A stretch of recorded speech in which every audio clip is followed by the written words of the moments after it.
Good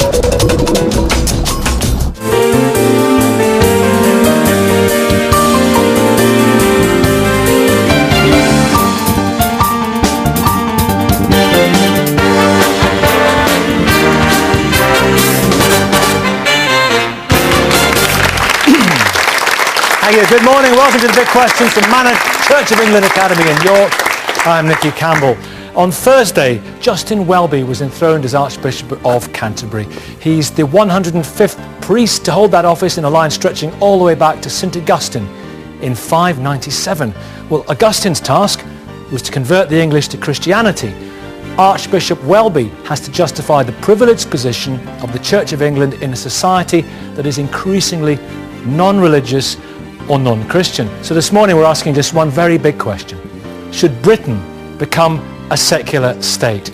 To debate this, we've assembled distinguished philosophers, secularists, humanists, churchmen and believers from various faiths on both sides. And they'll be encouraged by our very lively York audience. And you can join into via Twitter, or you can log on to bbc.co.uk/thebigquestions, where you'll find links to continue the discussion online. 1.7 million people in a month, apparently. But listen, this is the thing: people in a true secular society, people are neither advantaged or disadvantaged because of their belief or lack of it. Absolutely not true. Because if you actually look at France, which is a constitutionally secular country, you find the tyranny of secularism. Yeah. So in a country where people can dress as they wish, Muslim women are not allowed to dress as they wish because the state dictates it. But it needn't be. We are a very different country. It needn't be, as you describe it, a tyranny of secularism here. You should be arguing, should you not, Baroness, in favour of secularism, because in all religions, including your own, are given equal status. But I think that in Christianity there is understanding of a faith that decides people to take different paths. In secularism, there is actually an understanding of no faith, and therefore people of all faith are marginalised and feel actually disempowered. We're talking about different forms of secularism. Well, hang on, Jonathan Romain, we hear this a lot, Rabbi Doctor. We hear this a lot. This is what the secularism means to a significant amount of people. It means the onward march of what they describe as militant atheism. Firstly, the United States, where there's a complete separation of church and state, and yet all faiths and those of no faith are equal. Plus, religion, as it happens, is flourishing. And not only that, don't take the word of New York and Washington. What about the Bible? I mean, the Bible has an interesting scenario where those who were involved in the power structure, the priests, got corrupted by it, whereas those who maintained their independence and were outside of the structure, the prophets, they were the ones with the moral integrity, and that's where we want religion to flourish. Let's talk about. I think if we may talk about USA and France, it's very interesting because you have two different officially secular societies, but you have two very different outcomes, don't you? Yeah. In the US, you've got a flourishing of religions and sects, not all of them benign, arguably because it's not within the state structure. And in France, of course, you have this sort of openly expressed hostility, Miriam, don't you, to religion from people and to the displaying of religious symbols. And you've lived in France. Well, we have that today, but in some defence, if I might, of the country from which I hail, originally secularism, of course, was to create a state which was no longer under the tyranny of the Catholic Church. Can I read from the French Constitution, actually? Which would give equal access to all citizens. I think it might be quite useful. This is in the French Constitution, 1958. The Republic neither recognises nor salaries nor subsidises any religion. And at the same time that the laws came in about secularism, in order to give equal access to all citizens, there was instated a law giving freedom of conscience to all citizens, so freedom of religion. But obviously what we see today, to me, is not secularism. I don't think that secularism in and of itself is a problem in France or here. I think we've got a much more sensible secularism in Britain, which is a gradual secularism. But of course, France has a history, which is of a revolution. And for every reaction, there is a reaction. So the reaction against the Catholic Church developed into a hostility against Catholicism. And then, of course, because of France's history, which I think, more than latent racism. That's become essentially used, secularism has been used as a cover to justify a lot of racism within French society today. So for me, the issue isn't really so much that secularism the problem, it's a redefinition of secularism to justify a type of racism.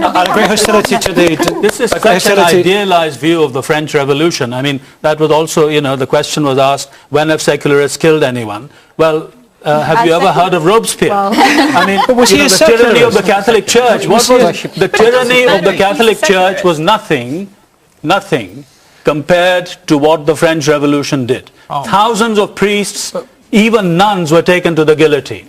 But that's not secularism then. Well, what was it? Surely then that's not secularism. Well, secularism doesn't privilege any religion. You are making prejudice. up definitions of secularism. I mean, secular ideology has been responsible for far more suffering Nonsense. Okay, A.C. Grayling. Wait. Has ever been. A.C. Grayling, I wanted to come to the audience. Was the French Revolution a secularist revolution? No, not at all.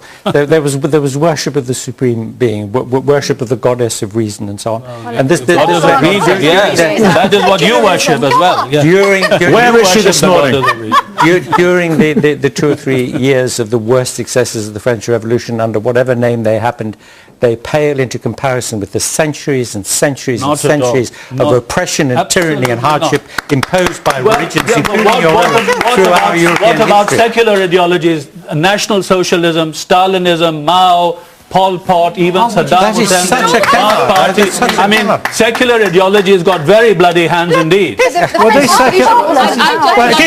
Gita. I'd like to agree with Bishop Nazir Ali to the extent that, yes, in the name of suppressing religion, many regimes through the ages have bloody hands, but also agree with Professor Grayling that we have centuries of religious ideologies that had bloody hands in the past and have bloody hands today. But you see, I think that is the issue. And also to agree with Mariam to the extent that I think that a lot of the discussions on the French state are misconceived. Yeah. There is a lot of racism in France. And we may disagree on precisely where that racism lies, because even though there's racism, and specifically directed against Muslims in France, as there is in Britain, there are also French Muslims who fight in the name of the French Republic for their equal rights, including the former Mufti of the Grand Mosque in Marseille, who is a secularist and a believer, but a secularist on the French model. Just as we have people here, Simon and Jonathan, who are believers and who are secularists. But what is happening to, for example, the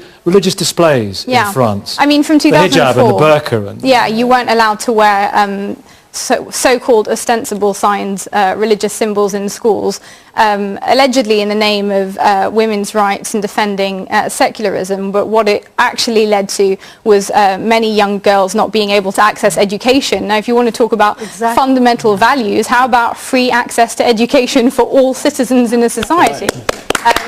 So that was one, but when I say that secularism has then been misused in France, it's now being used as a way to sort of eradicate religion from the public sphere. So has it fed what some people refer to as Islamophobia? Has it fed I think so, and perhaps not just Islamophobia, an intolerance of religion in the public sphere.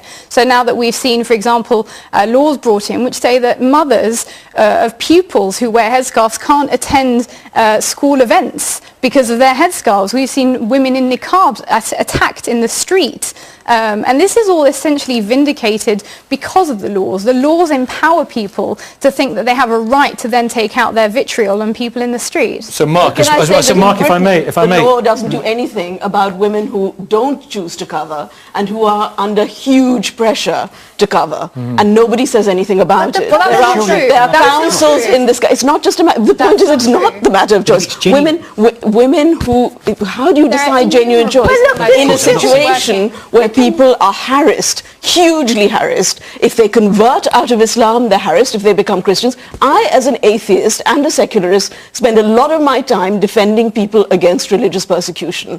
And you find religious persecution from various communities against other communities. And South Asian Christians in this country are quite often under threat from other religious communities, and nobody wants to do anything about it. Can I ask you, Mark, that you're advocating here, you are very strongly arguing for a society that is based on religion religion, and presumably it would be a society that allows people to display religious symbols, yes?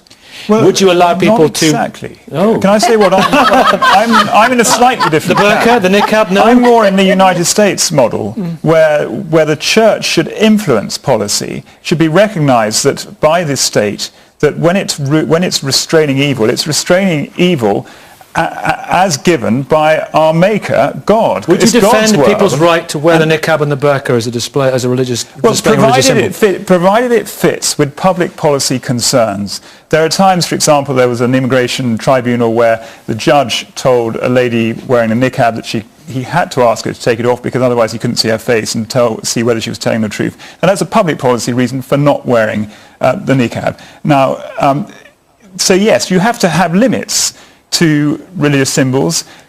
Of course you do. Common sense would determine that. Can I just agree with that case. Can I just say that there is a real problem, because we are hijacking both the notion of what faith is and the notion of what secularism is.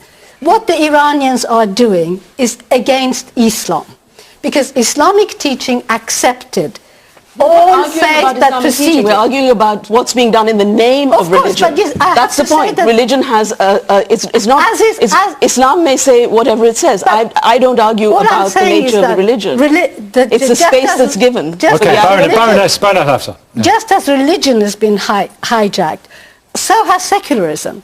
So that in name of secularism, in France, Islamophobia is now rampant. That is to say, you really are going to have difficulties as a Muslim to attend school ceremonies, to actually appear in the public, and you have people arresting you in front of the Notre Dame because you happen to be covered. Now, and not niqab, just having just a headscarf. So that you're actually confining Muslim women to the four walls that supposedly some Muslim tried to confine Muslim women to the four walls within the home. It's both hijacked. Some hands have gone up. Wait a minute, everyone. Some hands have gone up. Let's see from the audience. And Naomi, I'll come to you in just a second. Good morning. Good morning. It's very interesting how the debate has turned on to Islamophobia when really we're talking about the influence of religion, of any religion, in the public sphere. That's the essence of secularism, and that's the issue we're talking about today. What secularism decides is that no religion, whether it's Islam, Hinduism, Christianity, Judaism, has any role in the public sphere. So, for example, we're talking about France, where there's a growth, with the growth in Islamic faith, as there is in the UK. It's very easy to target a Muslim in particular, especially a Muslim woman, because she overtly has a different, she has to wear the headscarf and the niqab. No, she doesn't have to. But no, it is a choice. But you are easily targetable because of that. That is secularism at its worst, because it does not tolerate the religious aspect in the public sphere. Okay, let's talk about that. Yes, and you right in the back first of all. Good morning. We'll get on to that definition in a second. Good morning. I do agree with Bishop, because the constitution and monarchy of this country is based on Christian religion principles, and when we're trying to take that rules and regulation and that foundation of this country, out of content of being a secular country, we are actually opening to danger and open to being lawless nation. Also, I do agree with Dr. Jonathan, the fact that we are already a secular country. Yeah, we can say that to a certain extent, that we're already a secular country, but there is equal right and there is human right in this country that gives people the right to express themselves. So in a way, we need to look at what fund the nation. Are we taking the principle of the country out of content so that we can make people happy? Okay. Then that needs to be looked into. Okay, and Naomi, what about the example of France? Has it given secularism a bad name? Well, my kind of interest is particularly in this country, and first of all I'd like to say that this idea that all of our values and our laws and our systems and our justice is comes from Christianity is simply not true, and it's preposterous. Well, this is again an assertion. Can you give us some examples of why? What I would like to say is that people who are against secularism in this country are wishing and seeking to retain a privilege for for an established church, despite the fact that people are clearly... Despite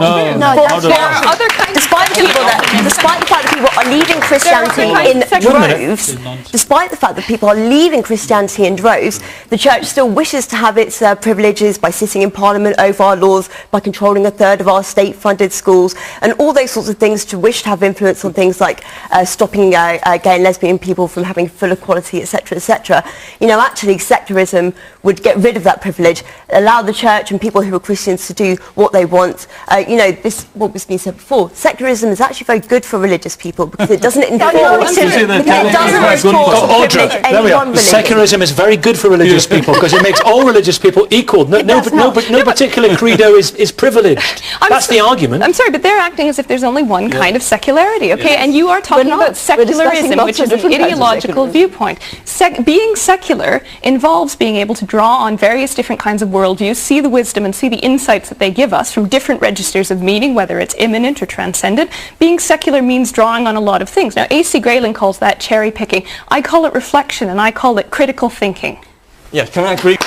Simon Hill, what's your understanding of secularism? Because under Mao, under Stalin, under Hitler, under Torquemada, there was only one way accepted. Absolutely. What's your understanding of secularism? It's very different from that, isn't it? I think secularism can mean two very different things. It can mean a situation like we have in France, in which non-religious belief is privileged, in which religious people are banned from wearing what they choose in public, which is not the sort of secularism I believe in.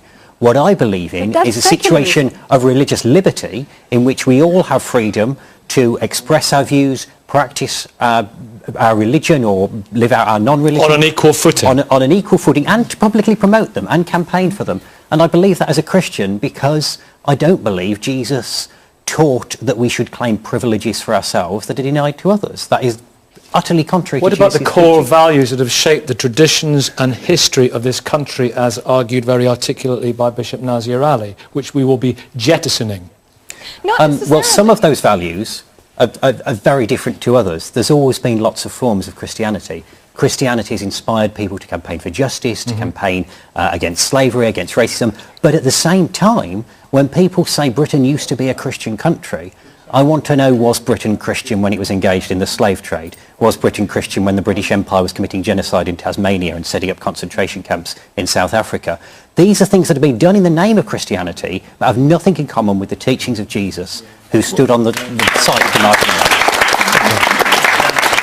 I feel when A.C. Grayling, what's your position on the displaying of religious symbols? Because we've seen some cases recently, haven't we, which have come to the European Court. Well, I think in general, of course, people are perfectly entitled to wear and decorate themselves as they like.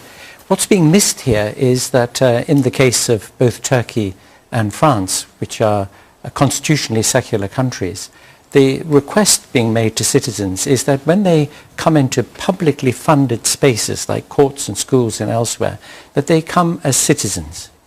They come first and foremost as French or Turkish citizens, and then as men and women. And only after that, whatever their personal choice of outlook or belief happens to be.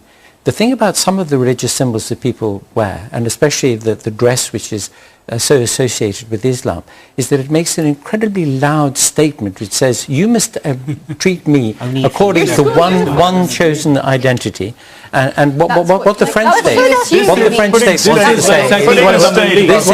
I'll be with you in a minute. Let him finish. What the French state is trying to say is, when we provide a public service to everybody, to all our citizens, we treat them just as citizens. And if you're coming to us expecting that we're going to be influenced in one way or another by some identity that you've chosen and want to be regarded as the principal identity, then we want to reassert this point that we're on a level playing field here and everybody is together.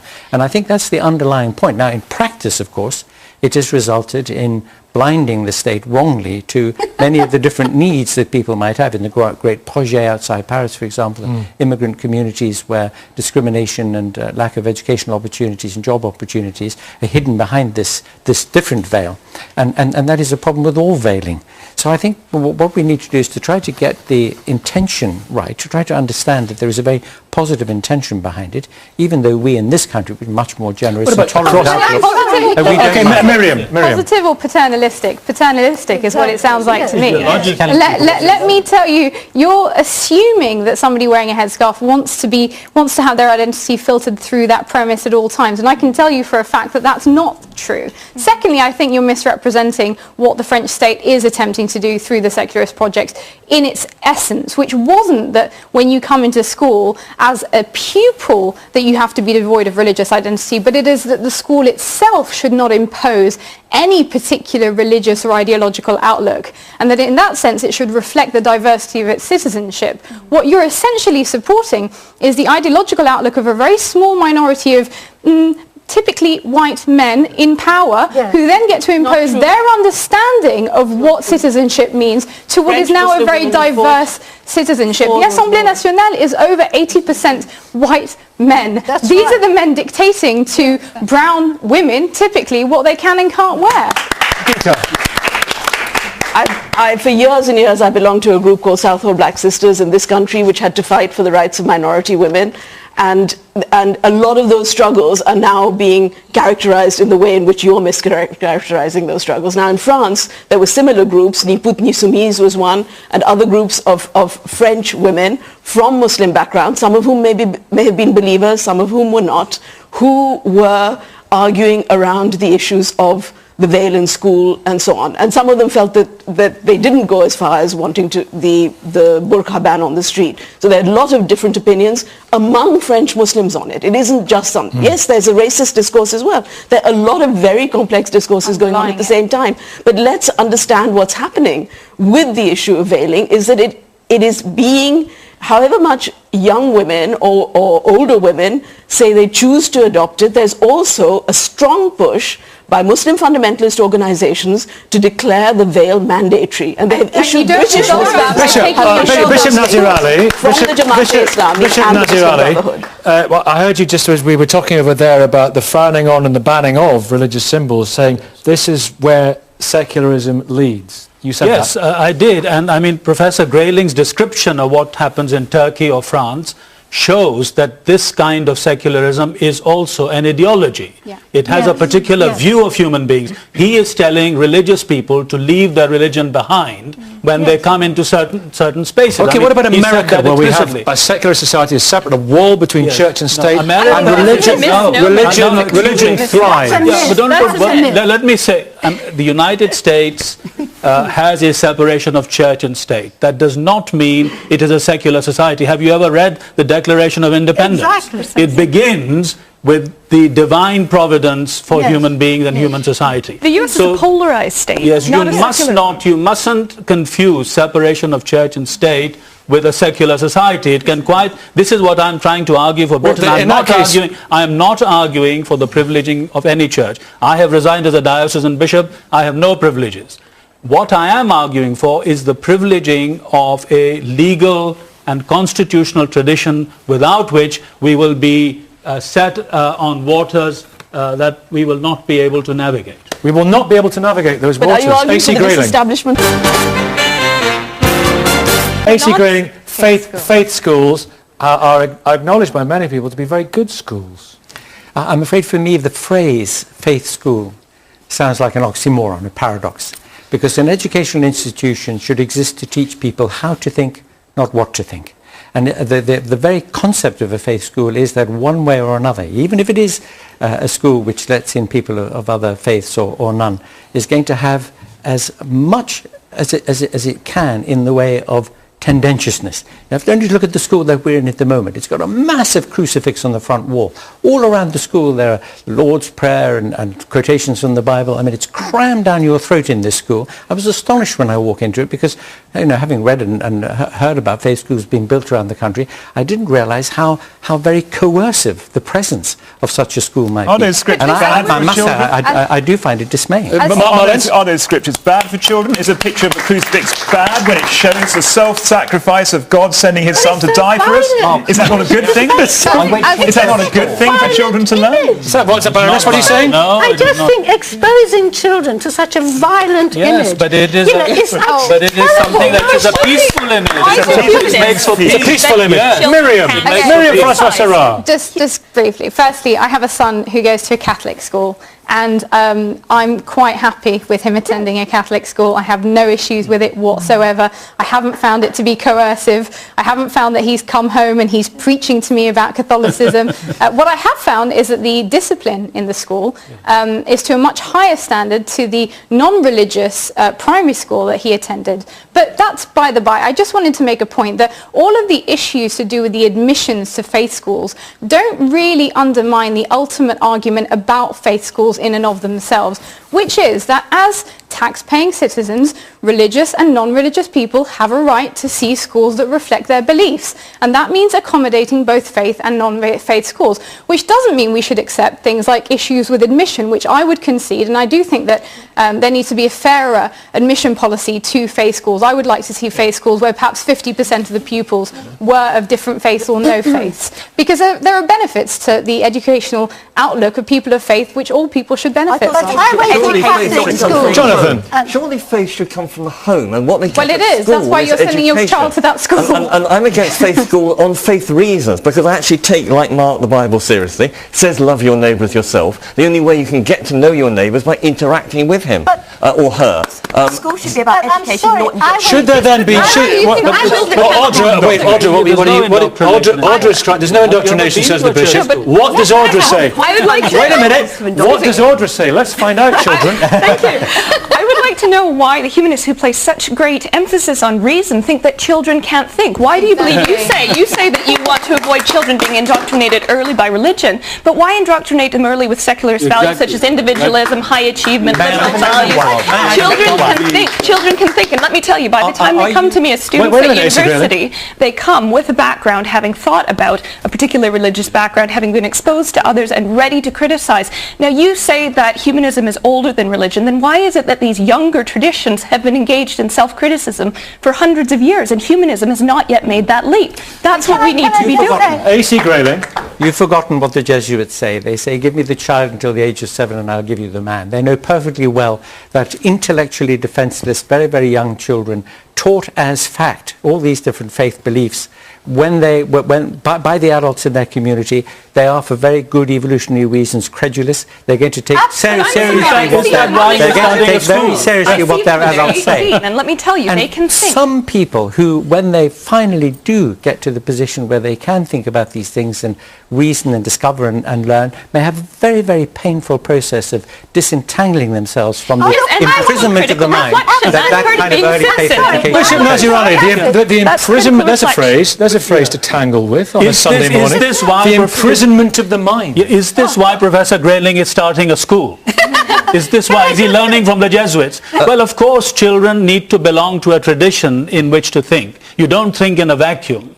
And if he's going to have a school, he's going to have a tradition in which children are going to be taught to think. I went to a Catholic school. Let me just finish with one thing.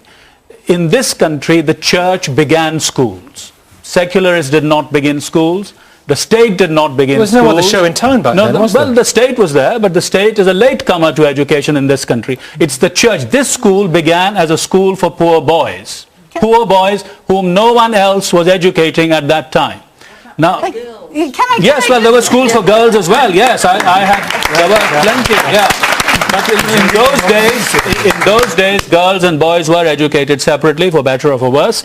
People have different opinions about it. But what I'm saying is the church began the business of schools in this country. So secularists and even the state are latecomers to this matter. Can you concede to the Baroness? Of course. Can I just say that I actually went to a Catholic school? Good for you. Well, yes, but it didn't cause me heartaches. Are you happy with the new Pope? I have no idea about the new Pope. The point is, I had to come home and ask my parents whether there were 3 gods, whether there was 1 God, whether God actually died, whether God stayed alive. Pupils think, and you can question it. And I was, I think, 7 years old. And then when my parents said, well, there is a God and the God is a good thing, and they sent me to my grandmother, who happened to be a devout Muslim. And what she told me has stayed with me for life and had stayed with me through my Catholic education. What did she tell you? Which she said to me, God is beyond conception, which is why it worries me when people have a microscopic conception of what God is. Yeah. The second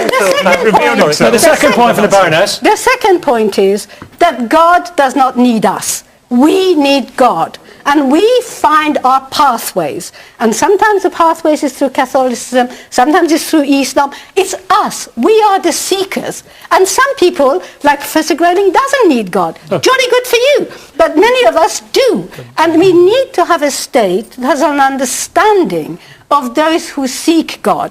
Because I think there is a real tyranny of secularism. And that's why I want to go to a religious person to respond to that. Simon Hill. Okay, we need a state that has an understanding of and an accommodation for those who seek God. I think I'm finding this debate difficult because we seem to have set up two alternatives. You're not the only one. On one side, we've got this extreme secularism, such as France, which makes laws about what people can wear in public. On the other side, we've got this idea of, Marx's idea of privileging Christianity, privileging somebody's interpretation, and then describing that as putting God first. What I'm arguing for is religious liberty, which is not saying you can't come into a school wearing your religious symbol. It's not saying you can sit in Parliament if you lead a particular religion.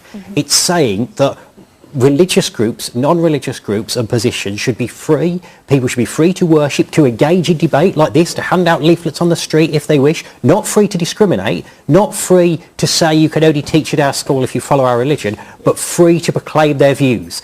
And that, and that is why I reject the French system. That's not the real lived experience. Well, and that's your vision. Are you quite that's the vision we can work towards. And that's the vision which we are going to end on. Thank you all so much indeed for taking part. I'm sure this debate's going to continue on Twitter back after Easter, April the 7th from Oxford. From now, goodbye from everyone here in New York. Thank you for watching.